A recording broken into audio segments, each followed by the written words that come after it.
దయచేసి యెహెజ్కేలు 5వ అధ్యాయం 5 నుండి ఈ అధ్యాయం ఆఖరి వరకు దాంట్లో ఉన్న సంగతులు తెలుసుకొని ఆరాధనలోకి వెళ్దాం. ఇక్కడ 5వ వచనంలో ప్రభువైన యెహోవా ఇలాగ సెలవిచ్చెను, ఇది యెరూషలేమే కదా, అన్యజనుల మధ్య నేను దానిని ఉంచుకుని దాని చుట్టూ రాజ్యములున్నవి. అయితే వారు నా విధులను తృణీకరించి నా కట్టడలను అనుసరింపక దుర్మార్గతను అనుసరించుచు నా విధులను కట్టడలను త్రోసివేసి తమ చుట్టూనున్న అన్యజనుల కంటేను దేశస్థుల కంటేను మరి అధికముగా దుర్మార్గులైతిరి. దేవుడు యెరూషలేమును కోరుకున్నాడు. అయితే అక్కడ దావీదు కూడా పరిపాలన చేశాడు. మొదటి రాజు ఇశ్రాయేలుకి సౌలుతో ఆరంభమైంది. తర్వాత రాజులు ఏలుతూ వచ్చారు. అయితే దేవుని ప్రజలైన వారిని విమోచించిన తర్వాత ఐగుప్తు నుంచి వారికి ధర్మశాస్త్రాన్ని ఇచ్చాడన్నమాట. ధర్మశాస్త్రం ఏం చెప్తుందంటే దేవునికి ఇష్టమైన క్రియలు చేయాలని, స్వభావ విషయంలోనూ పనుల విషయంలో కూడా వారి స్వభావము ఇతరుల దేవునికి అనుకూలంగా ఉండాలి. మనుషుల ఎడల కూడా ఇతరుల ఎడల, ముఖ్యంగా ఇశ్రాయేలీయుల ఎడల వారు జాలి కలిగి ఉండాలి. ఒకరికొకరు హాని చేసుకోకుండా ఉండాలి. మూడోది ఏంటంటే చుట్టూ ఉన్న అన్యజనుల యొక్క ఆచారాలు వాళ్ళు అభ్యసించకూడదు. వారి అలవాట్లని వారు కలిగి ఉండకూడదు. తర్వాత వారు శత్రువులుగానే వారిని భావించాలన్నమాట. కాబట్టి ఈ యెరూషలేముని వారికి మధ్యలో పెట్టాడు. ఇంకో మాటలో చెప్పాలంటే భూమికి కూడా మధ్యలోనే ఉంటుంది అది. కనుక యేసుక్రీస్తు ప్రభు కూడా భూమికి మధ్యలోనే పుట్టాడు. యేసు ప్రభు పుట్టడమే కాదు కానీ భూమికి మధ్యలోనే సిలువ వేయబడ్డాడు. సిలువ వేయబడటం మాత్రమే కాదు కానీ అక్కడే చనిపోయి సమాధి చేయబడ్డాడు, తిరిగి లేచాడు. అంత మాత్రమే కాదు కానీ అక్కడే ఒలీవ కొండ మీద నుంచి ఏమయ్యాడండి, ఆరోహణమై వెళ్ళాడు. అంత మాత్రమే కాదు కానీ మళ్ళీ పరలోకం నుండి రెండోసారి ఎక్కడికి రాబోతున్నాడు, అక్కడికి. అందుకని ఇది చాలా ప్రాధాన్యమైనది. ఇది మనుషుల విషయమే కాదు కానీ దేవుడి విషయంలో కూడా ఆ రీతిగా కోరుకున్నాడు. ఇశ్రాయేలు ప్రజలంతా కూడా ఆ రీతిగా ఉండాలంటే ఉన్నారా? దేవునికి అనుకూలంగా లేదు. దేవుడిచ్చిన ఆజ్ఞలు ఏం చేయలేదంటే వారు, చూడండి 6వ వచనం చదవండి.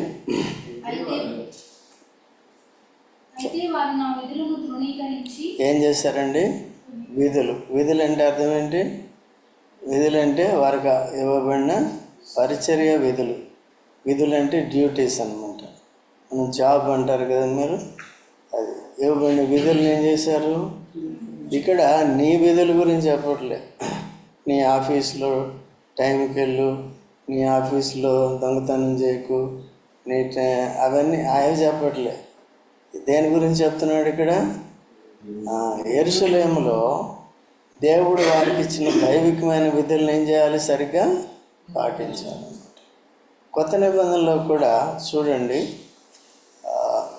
లూకాసు వార్త 1:6 వచనం చదవండి. వీరిద్దరూ చొప్పునను న్యాయ విధుల చొప్పునను కొనుచు.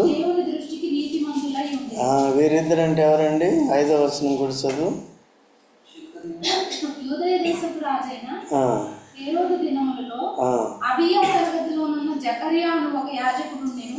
అతని భార్య అహరోను కుమార్తెలలో ఒకతి. గర్భవతి, అతని ఆమె పేరు ఎలిజబెత్. ఎలిజబెత్. ఇక్కడ జకరియా అని యాజకుడు, అతని భార్య ఎలిజబెత్. వీరిద్దరూ కూడా ఏం చేశారంటే దేవుని సకలమైన ఆజ్ఞలను చొప్పునను న్యాయ విధుల చొప్పున. న్యాయం అంటే ఎవరికి కూడా అన్యాయం చేయకపోవటం. న్యాయ విధులు చొప్పునను నిరపరాధులుగా నడుచుకొనుచు దేవుని దృష్టికి నీతిమంతులై ఉండాలి కదా. నీతిమంతులు అంటే వారు. సో దేవుని ఆజ్ఞలు గైకొంటూ వారికి ఇవ్వబడిన సేవా పరిచర్యలో దేవుడు చెప్పిన విధి విధానాల ప్రకారము సేవ చేయటం అన్నమాట. మనం కూడా ఎందుకు ఊరికే అంకులు 10 నిమిషాలు లేట్గా వస్తే తిడుతూ ఉంటాడు, లేకపోతే అందరి ముందు చెప్తూ ఉంటాడు అనుకుంటాడు. ఎందుకు చెప్తున్నాం ఇవన్నీ? విధులు ఎట్లా చేయాలండి? ఈ తిండి తినడానికి రావాలా, ముందు ఆ తిండి తినడానికి రావాలా? ఆ తిండి తింటే ఏమవుతుంది? ఇక్కడికి వచ్చి కూర్చొని నిద్ర వస్తుంది. ఎందుకా నిద్ర వస్తుందని నేను అనుకుంటే ఇప్పుడు అర్థమైంది నాకు. తిండి తినేసి వస్తే ఏమవుతుంది? అందుకనే పొద్దున్న ఈనాకుని అడిగాను, ఏంటి భోజనం చేసి వచ్చామంటే చేయలేదన్నాడు. ఏంటంటే మీటింగ్ అయిన తర్వాత చేస్తాడంట ఆదివారాల్లో. అర్థమైందా? సో అట్లా కొన్నిసార్లు ఇక్కడికి వచ్చేటప్పటికి మత్తు అనేది వస్తుంది. ముందు దేనికి ప్రాధాన్యత ఇవ్వాలి? ఏదన్నా చేసుకు ఏం చేయాలి? టైంకి రావాలి. నాకు తిండి తిను, లేకపోతే తినకపో, నాకు అవసరం లేదు. ఏం చేయాలి నువ్వు?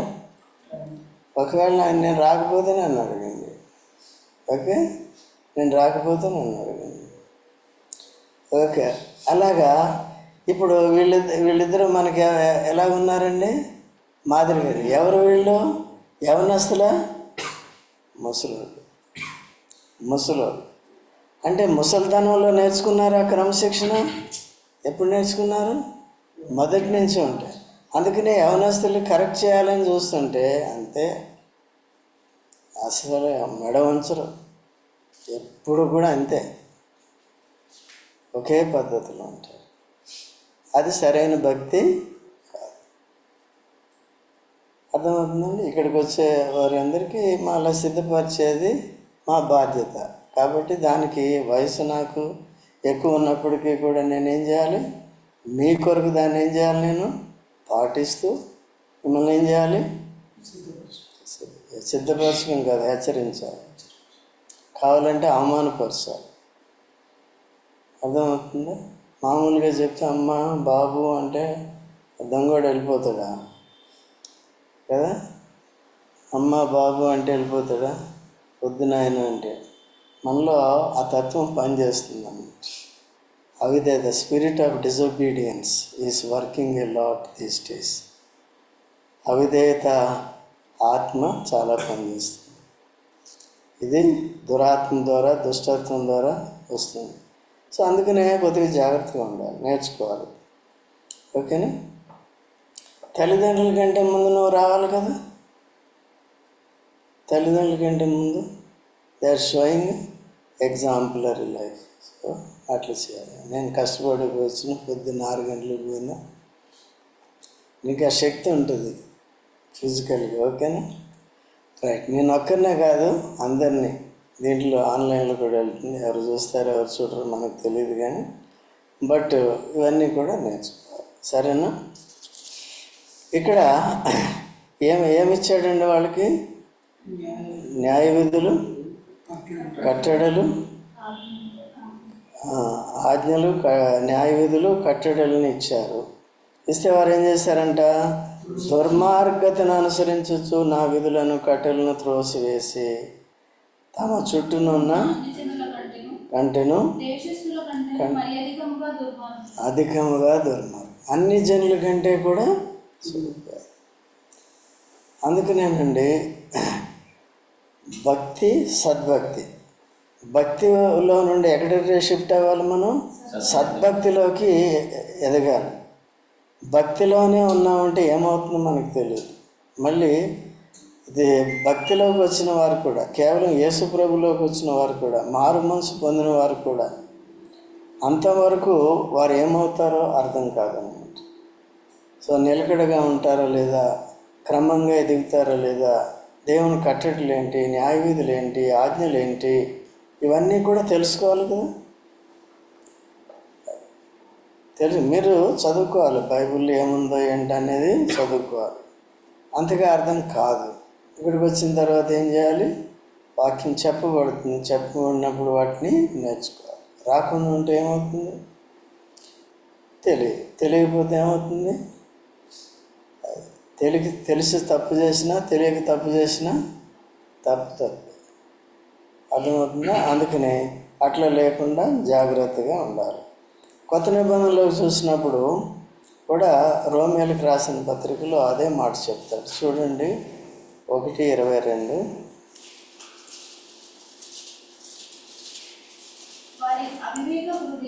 వారి అవివేక హృదయము అంధకారమాయను. ఏమైరి, ఏ హృదయం అంటది, దేవుని యొక్క ఆజ్ఞలు ఎరగని వారు అవివేకులు, కట్టడలను పాటించిన వారు అవివేకులు. అవివేక హృదయం ఏమైందండి. అందుకనే క్రమక్రమంగా అనుదినము కూడా మనలో గ్రోత్ ఉండాలి, ఇంట్రెస్ట్ ఎదగాలి. కీర్తనకాడు రాస్తాడు 103వ కీర్తనలో 103వ కీర్తన చూడండి 7వ వచనమా, పక్షిరాజు యవనం వలె 5వ వచనం.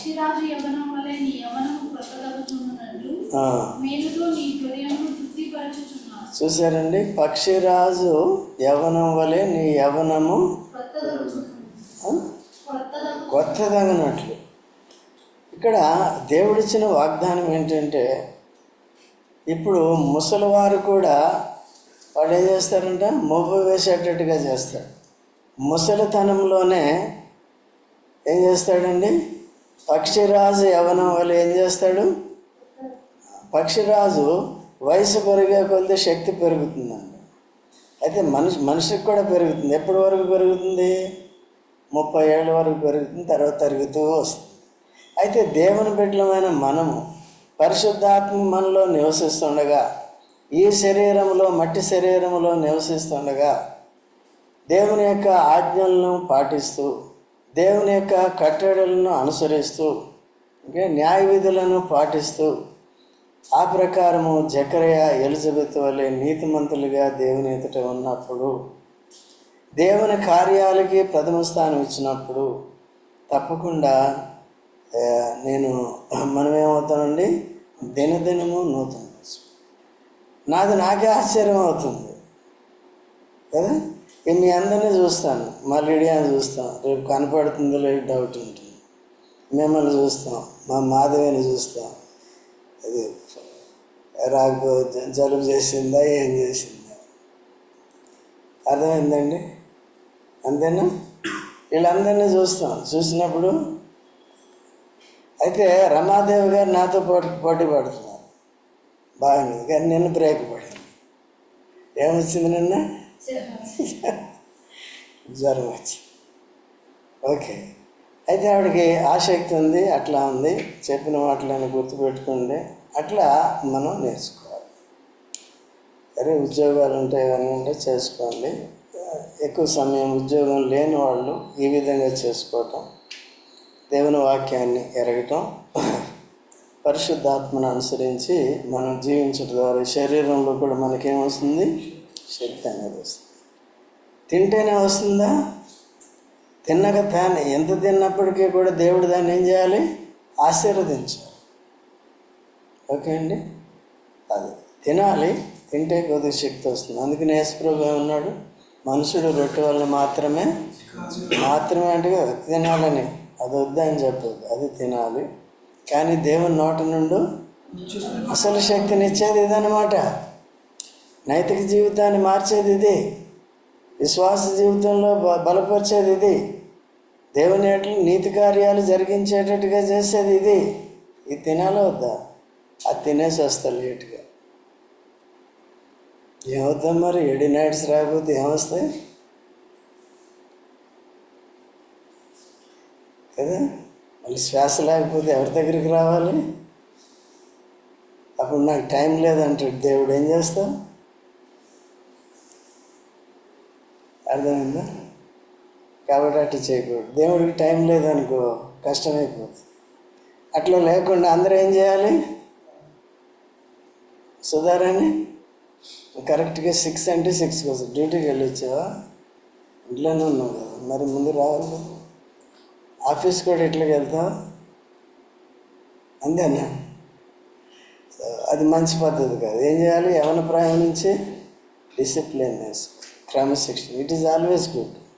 లోకంలో మంచిది, తర్వాత ఇక్కడ కూడా ఇంకా మంచిది. అట్లా చూసుకొని చేయాలి. అప్పుడేమవుతుందంటే మన బలహీనతలు ఉన్నప్పటికీ కూడా మనల్ని దినదినము నూతన పరిచేవాడుగా ఉంటాడు. అర్థమవుతుందండి?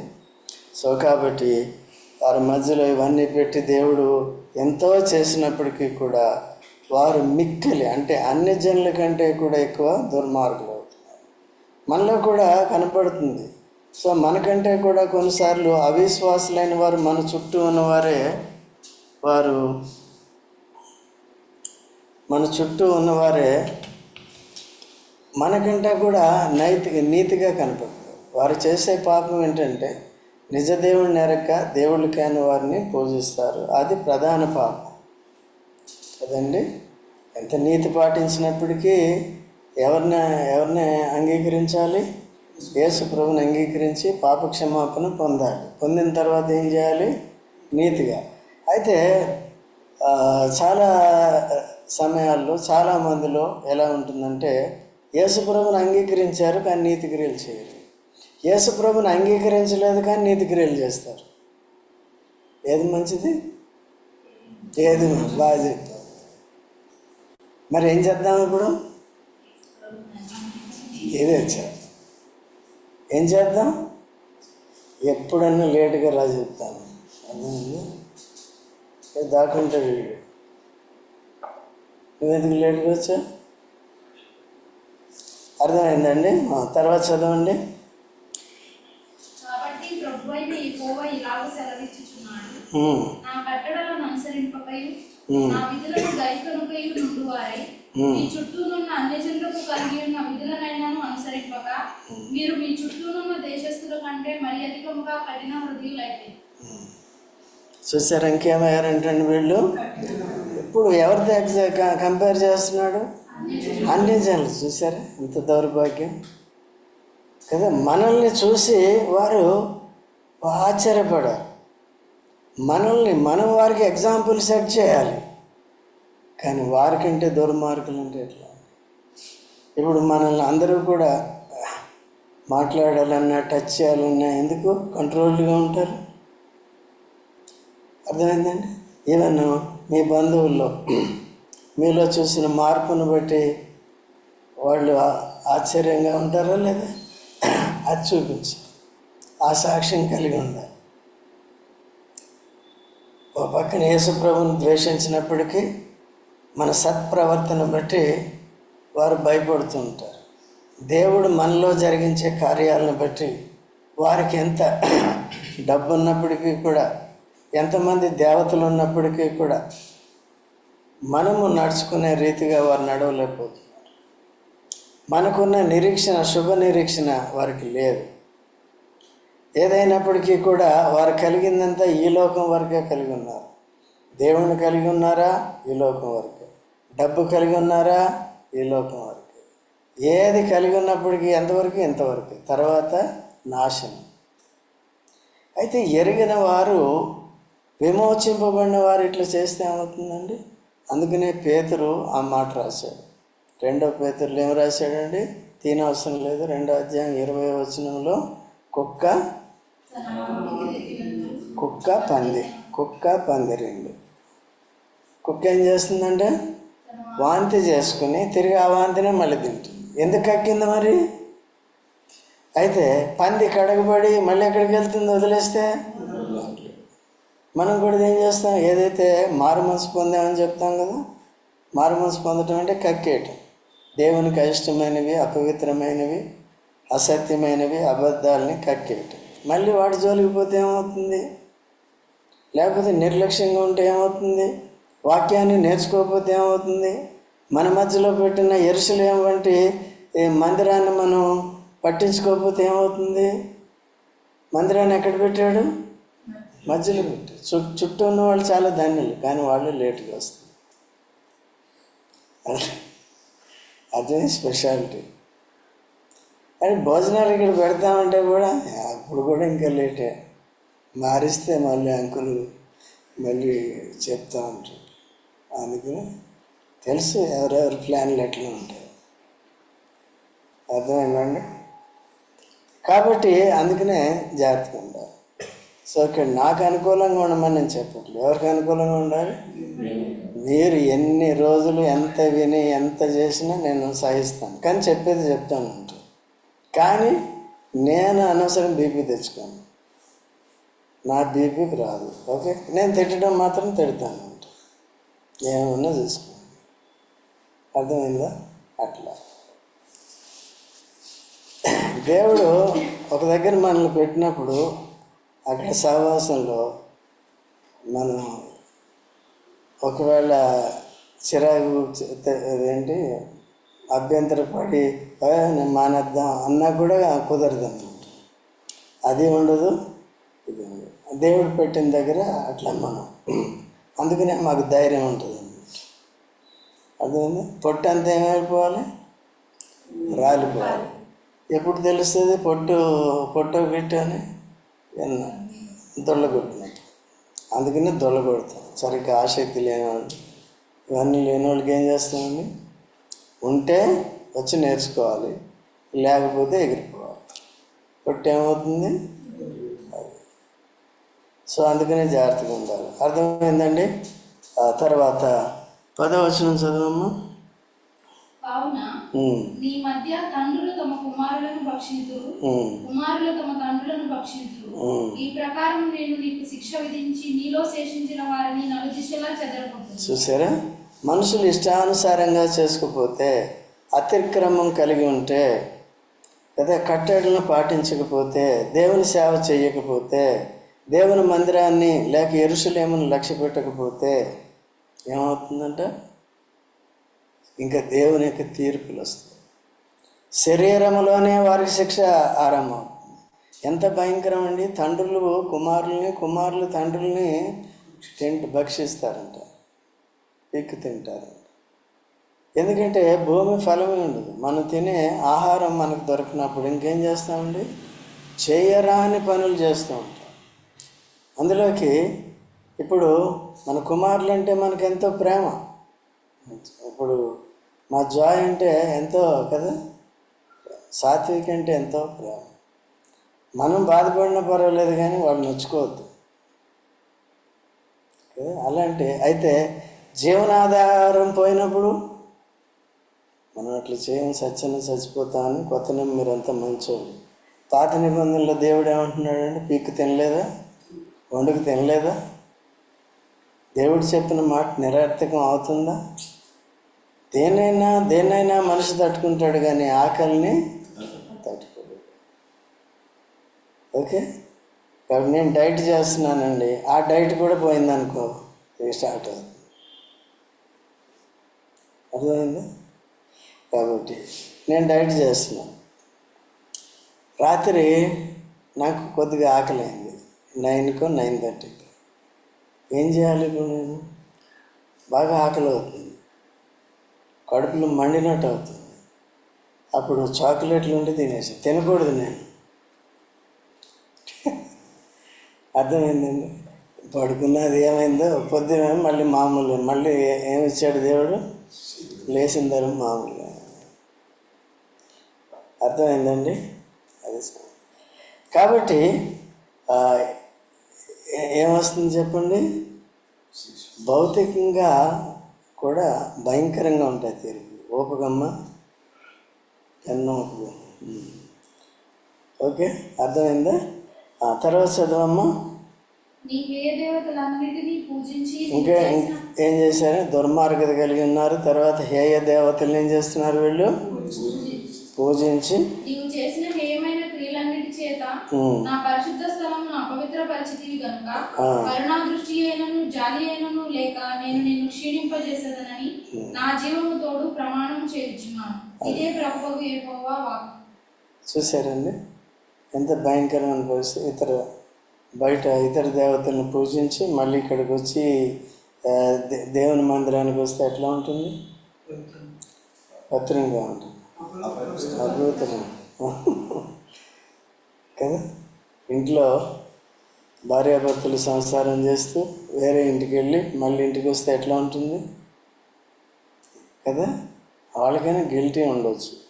ఈ భక్తులు ఆ విధంగా, మనం కూడా ఇటువంటి పరిస్థితులు చోటు చేసుకునే అవకాశం మనకు కూడా ఉంటుంది.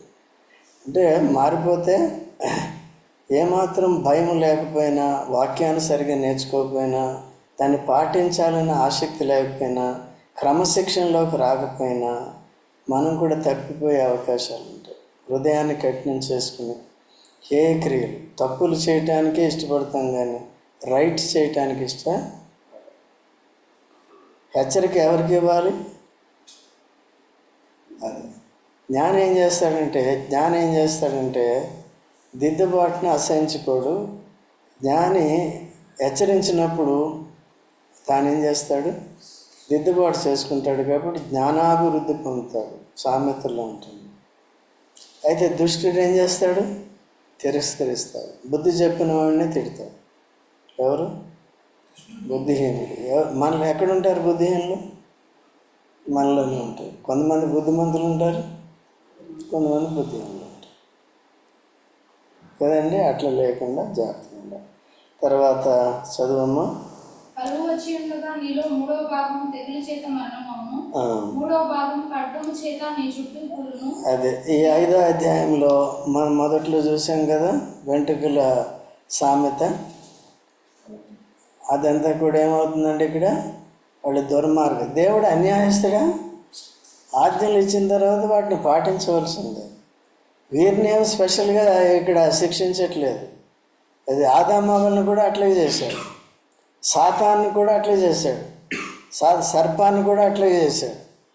ఏం చేశాడు? నువ్వు బతుకు దినములన్నీ అక్కడ కడుపు మీద పాగుతావు. తర్వాత మన్ను నీకు ఆహారం, దానికి మన్నే బిర్యానీ. మనం తినమంటే మన్ను, అర్థమైందా? కాబట్టి అందుకని అందరికీ శిక్ష ఉంటుంది. మనిషి అయిన వాడు నిజ దేవుని కాకుండా వేరే దేవుని వైపు వెళ్ళినా, లేకపోతే దేవుడు లేడు, ఏదో శక్తి పనిచేస్తుందని గుడ్డిగా ఉన్నా, గ్రహింపు లేకపోయినా, వారందరూ ఇప్పుడు దుర్మార్గులు. అందరూ తీర్పులోకి, శిక్షలోకి వస్తారు. ఓకే, ఎరిగి కూడా చెడిపోయేవారు కూడా ఉంటారు. అందుకనే మనకు పాట ఉంది కదా, ఎరిగి ఎరిగినే చెడిపోతేనే యేసుని గాయము రేపితేనే, ఎరిగి ఎరిగినే చెడిపోతేనే యేసుని గాయము రేపితేనే. 16వ వచనం చదవమ్మా. నీ చుట్టూనున్న అన్యజనులకు నీవు నిందకును, ఎగతాళికిని, హెచ్చరికకును, విస్మయమునకును ఆస్పదముగా ఉండువు.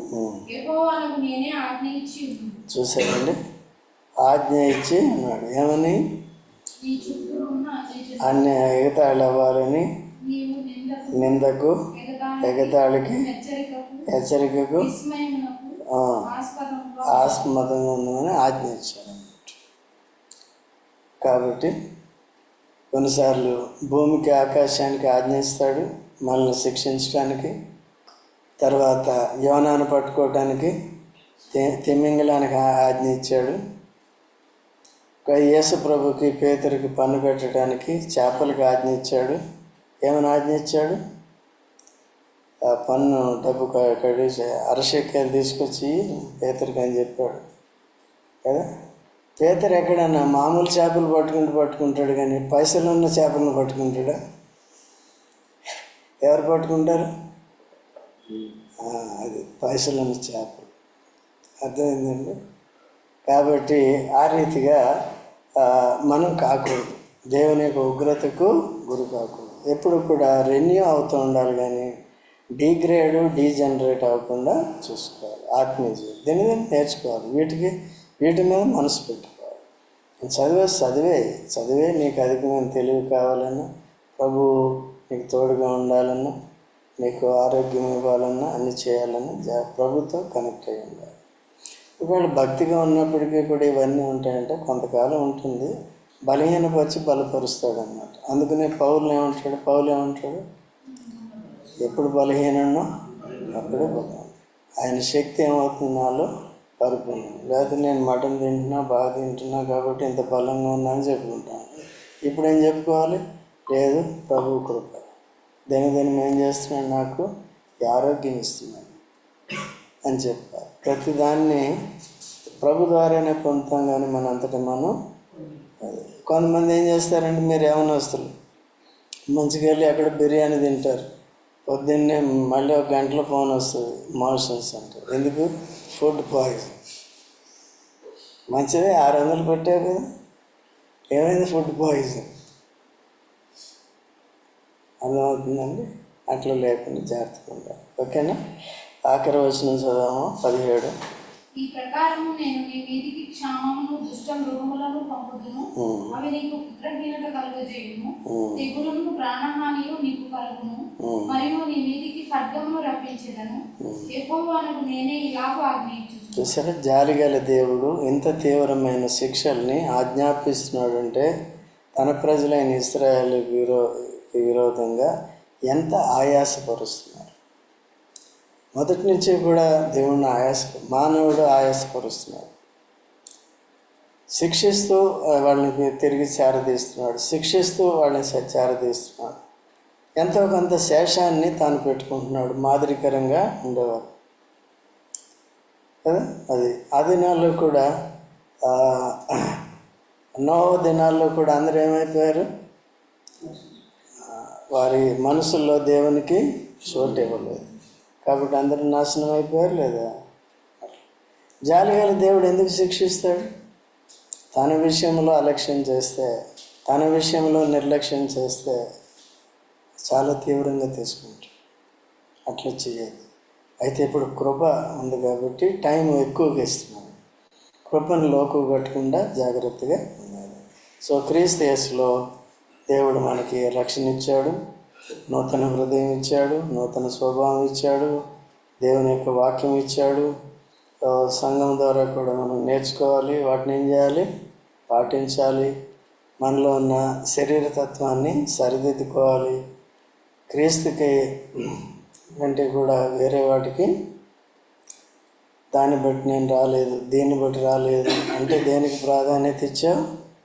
అది దేవుని మందిరాన్ని పట్టించుకోకపోవటం, దేవుని మందిరానికి సన్నిధికి దూరంగా ఉండటం, దేవుని మందిరానికి మరీ ఆలస్యంగా రావటం. ఎప్పుడో ఏదో అర్జెంట్ ఉంది, ఏదో పని ఉందంటే పర్వాలేదు, కానీ మిగిలిన సమయాల్లో ఏం చేయాలి? మనం అందరికీ మాదిరికరంగా చూపించాలి. ప్రార్థన చేసుకుందాం, ఆరాధన చేసుకుందాం. ఆరాధనలోకి వెళ్దాం.